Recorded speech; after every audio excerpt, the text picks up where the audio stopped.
The reason the United States and Israel are increasingly preparing for a direct conflict with Iran is rooted in a long-term strategic confrontation that has moved far beyond diplomacy and proxy warfare and is now approaching a critical point where deterrence may no longer be enough to prevent open military action, because Iran today represents not only a regional rival, but a fundamental challenge to the security architecture that the U.S. and Israel have relied on for decades in the Middle East.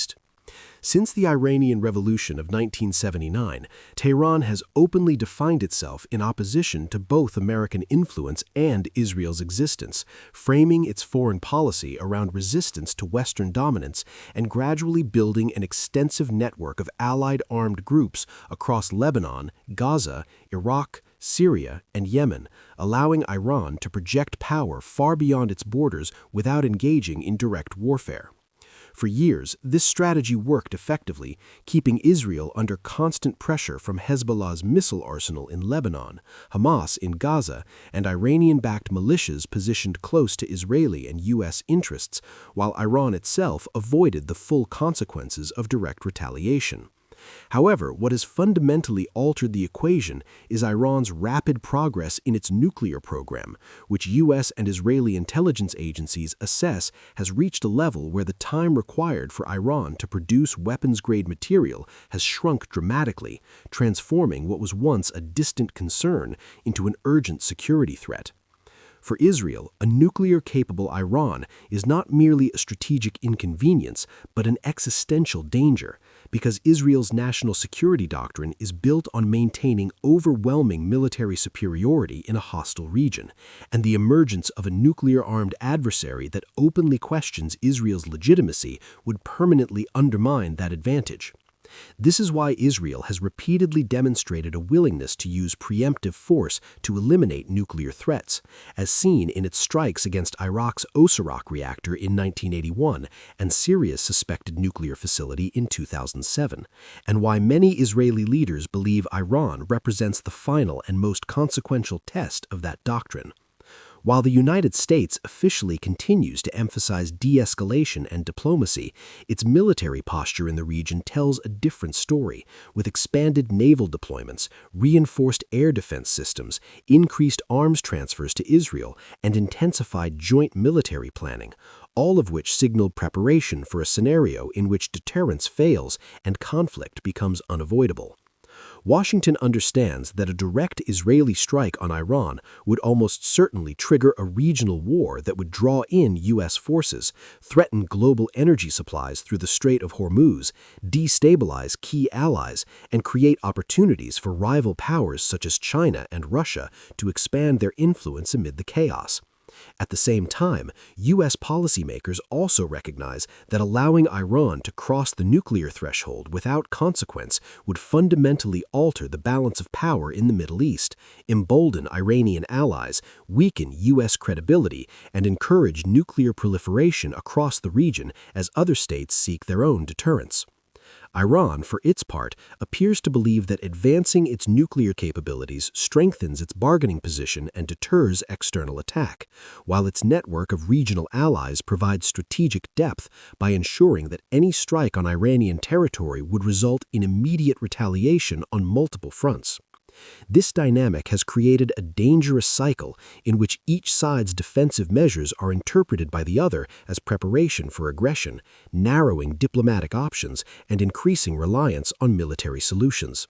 As Israel accelerates its military readiness and the United States quietly aligns its forces to support a potential conflict, the region is moving closer to a moment where strategic restraint may give way to decisive action, not because war is desired, but because leaders on all sides may conclude that the risks of waiting have become greater than the risks of striking first. As preparations intensify, what makes the prospect of a direct U.S.-Israel conflict with Iran especially dangerous is not just the military balance, but the complex web of political calculations, misperceptions, and strategic fears driving each side toward confrontation, because Iran's leadership increasingly views time as its greatest advantage, while the U.S. and Israel see time as their greatest enemy. From Tehran's perspective, advancing its nuclear program, expanding missile capabilities, and strengthening regional allies are defensive measures designed to deter foreign attack and ensure regime survival, particularly after witnessing the fate of leaders such as Saddam Hussein and Muammar Gaddafi, who abandoned or failed to secure strategic deterrence and were ultimately overthrown with Western involvement.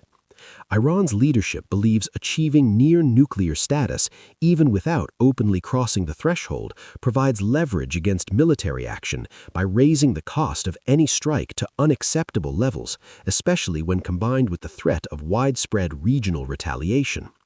Israel, however, interprets the same actions as proof that Iran is deliberately maneuvering itself into an unassailable position from which it could fundamentally reshape the region, embolden its allies, and constrain Israel's freedom of action permanently. This divergence in perception has led to an accelerating security dilemma in which each side's attempts to protect themselves are viewed by the other as preparation for aggression, narrowing diplomatic options and increasing reliance on military solutions. For the United States, the challenge is even more complex, as Washington must balance its commitment to Israel's security with its broader strategic interests, including preventing a regional war, protecting global energy markets, maintaining alliances with Gulf states, and avoiding a conflict that could spiral into a prolonged and costly engagement. Despite public calls for restraint, U.S. military planners are increasingly focused on contingency scenarios involving Iranian missile strikes on regional bases, attacks on commercial shipping, cyber operations on critical infrastructure, and coordinated assaults by Iranian-backed militias targeting U.S. personnel across Iraq and Syria. These scenarios explain the steady buildup of defensive systems, intelligence assets, and rapid response forces throughout the region, not as an expression of imminent intent to attack, but as an acknowledgement that the margin for error has grown dangerously thin. At the same time, domestic political pressures within Israel are pushing leaders toward a harder stance, as any perception of weakness in the face of an existential threat carries severe political and psychological consequences in a society shaped by historical trauma and constant security challenges. Israeli decision-makers are acutely aware that a delayed response could leave future generations facing a nuclear-armed adversary that openly supports groups committed to Israel's destruction, a risk many believe is morally and strategically unacceptable regardless of the cost.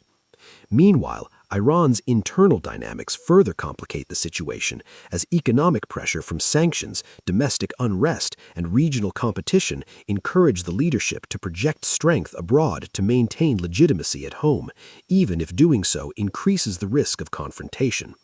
This mutual escalation is occurring against a backdrop of global uncertainty, where Russia's confrontation with the West and China's growing influence have reduced the likelihood of unified international pressure capable of restraining any single actor, creating an environment in which regional powers feel increasingly compelled to act unilaterally. As diplomatic channels narrow and trust erodes, the possibility of miscalculation rises sharply, whether through an accidental clash, an overreaction to a limited strike, or a deliberate decision by one side to test the resolve of the other, all of which could rapidly spiral into a conflict no actor fully controls. In this context, the preparations by the United States and Israel are not simply about readiness for war, but about managing a crisis in which leaders fear that failing to act decisively could leave them facing a far more dangerous and uncontrollable future, even as they recognize that the very steps taken to prevent that future may be the ones that bring it closer.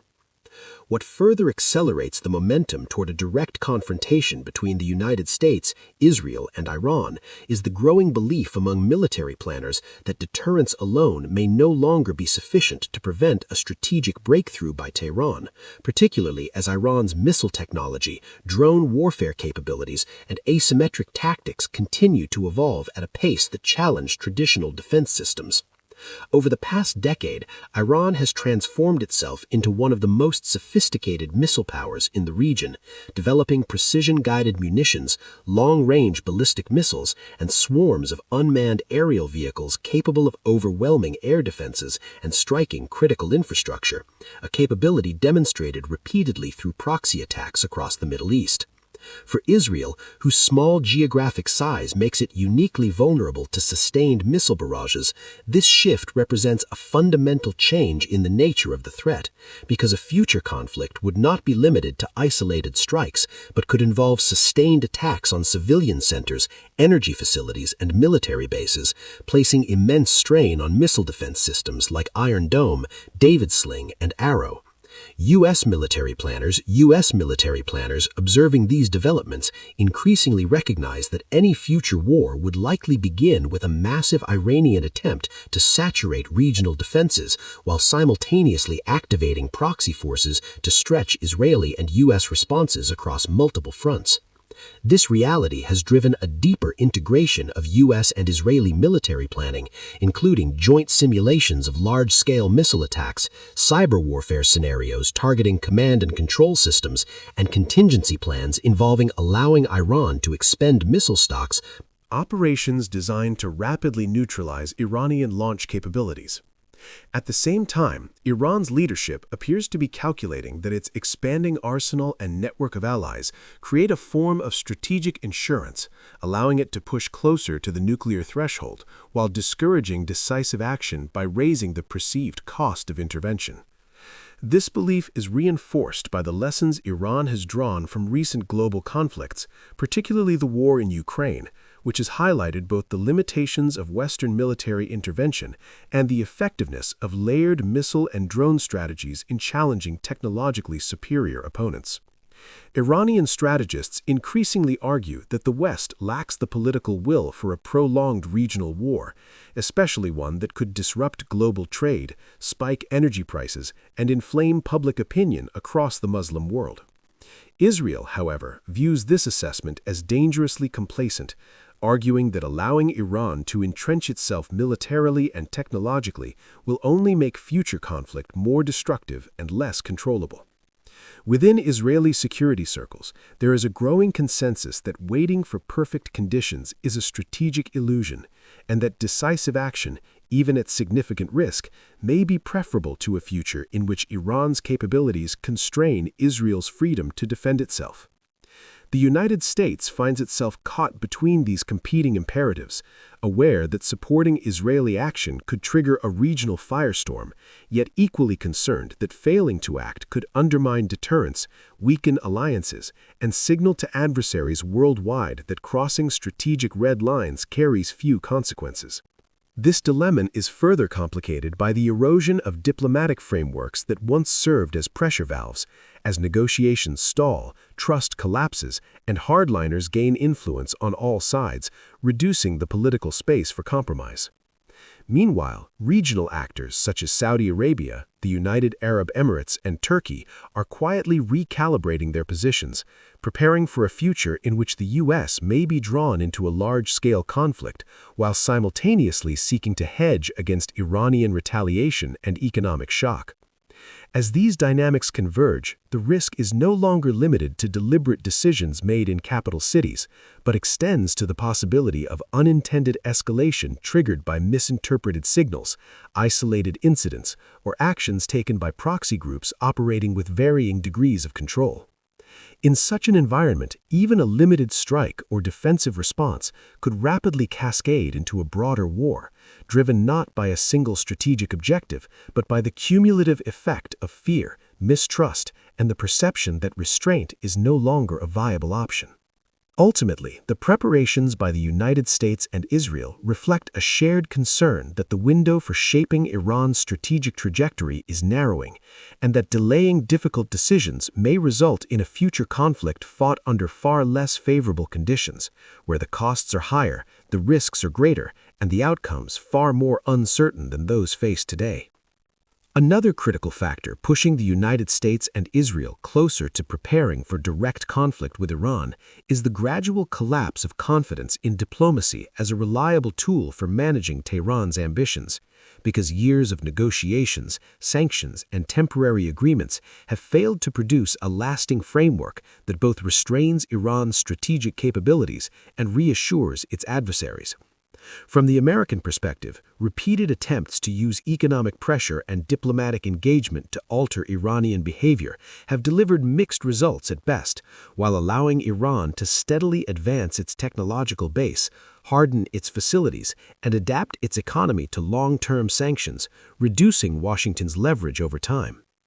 Israeli leaders have been even more skeptical, arguing that diplomacy has primarily served as a shield behind which Iran has expanded its nuclear infrastructure, dispersed key assets across hardened and underground locations, and refined the very capabilities that now make military action more complex and risky. This erosion of trust in diplomatic solutions has been compounded by internal political shifts within Iran, where hardline factions increasingly dominate decision-making and frame compromise with the West as a sign of weakness, reinforcing a narrative that resistance, not reconciliation, is the path to security and regional leadership. As a result, the gap between what Iran is willing to concede and what the United States and Israel consider acceptable has widened to the point where negotiations function more as a tool for managing optics than resolving core disagreements. In this environment, military preparedness becomes a form of political signaling, intended not only to deter Iran, but also to reassure domestic audiences and regional allies that red lines still exist and will be enforced if crossed. Israel, in particular, faces intense pressure to demonstrate resolve, as any perception that it is unwilling or unable to act decisively against an existential threat could undermine deterrence and invite further aggression from hostile actors across the region. The United States, meanwhile, must contend with the broader implications of inaction, including the risk that allies lose faith in American security guarantees and begin pursuing independent military or nuclear capabilities of their own, potentially triggering a dangerous proliferation cascade throughout the Middle East. At the same time, Iran appears increasingly confident that its combination of strategic patience, regional influence, and asymmetric warfare capabilities can offset conventional military disadvantages, allowing it to absorb pressure while gradually reshaping the regional order in its favor. This confidence is reinforced by Iran's ability to exploit divisions among its adversaries, leverage global economic interdependence to complicate sanction enforcement, and present itself as a resilient power capable of withstanding prolonged confrontation. However, this posture carries inherent risks, as pushing too far too fast may convince Israeli and American leaders that waiting is no longer viable, forcing them to choose between accepting a transformed strategic landscape or acting decisively to prevent it. The danger lies in the fact that such decisions are rarely made in a vacuum. They are shaped by incomplete information, domestic political constraints, and the fear of future regret, all of which can bias leaders toward action even when the costs are immense. As military planning intensifies, both the United States and Israel are increasingly focused on scenarios designed to limit escalation, including precision strikes, cyber operations, and coordinated defensive measures. Yet history suggests that wars rarely unfold according to plan, especially in regions saturated with armed actors and unresolved grievances. Any direct confrontation with Iran would unfold in a volatile environment where missteps could quickly expand the scope of conflict, drawing in neighboring states, disrupting global markets, and creating humanitarian crises on a scale difficult to contain. Nevertheless, the prevailing mood within key security circles reflects a growing belief that the status quo itself has become unsustainable, and that postponing confrontation may only allow Iran to further entrench its position, increasing the eventual cost of any future conflict. In this sense, the preparations now underway are driven less by a desire for war than by a fear of strategic paralysis, a concern that failing to act decisively at a critical moment could leave future leaders facing a far more dangerous reality with fewer options and greater consequences. As the window for influence narrows and uncertainty grows, the United States and Israel appear increasingly resigned to the possibility that preventing a direct conflict with Iran may no longer be fully within their control, even as they continue to prepare for the moment when restraint gives way to confrontation. As the strategic environment continues to deteriorate, the final and perhaps most dangerous element driving the United States and Israel toward preparation for a direct conflict with Iran is the growing belief that history may be approaching a point of irreversible momentum, where inaction itself becomes a strategic failure with consequences that cannot later be undone. From the perspective of American and Israeli policymakers, Iran's steady accumulation of nuclear knowledge, missile accuracy, regional influence, and battlefield experience represents not a static threat, but a dynamic trajectory, one that, if left unchecked, will eventually place Iran beyond the reach of effective military or political containment. This perception creates an acute sense of urgency, particularly in Israel, where the margin for error is uniquely small and the consequences of miscalculation are existential rather than abstract. Israeli planners increasingly argue that a future Iran, protected by near-nuclear deterrence and shielded by a hardened network of proxies, would possess the ability to dictate the terms of regional conflict, limiting Israel's freedom to respond to aggression and fundamentally altering the psychological balance that has long underpinned deterrence. From the American perspective, the stakes extend beyond the immediate region, as the credibility of American power, alliance commitments, and global leadership are implicitly tested by how Washington responds to Iran's challenge. Allowing a hostile state to methodically cross long-declared red lines without decisive consequence risks sending a signal not only to Tehran, but to adversaries worldwide that strategic patience and defiance can outlast Western resolve.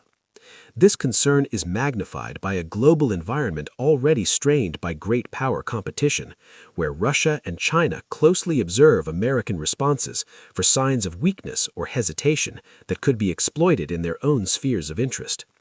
Iran, fully aware of these dynamics, appears to be pursuing a strategy that deliberately blurs the line between deterrence and provocation, advancing its capability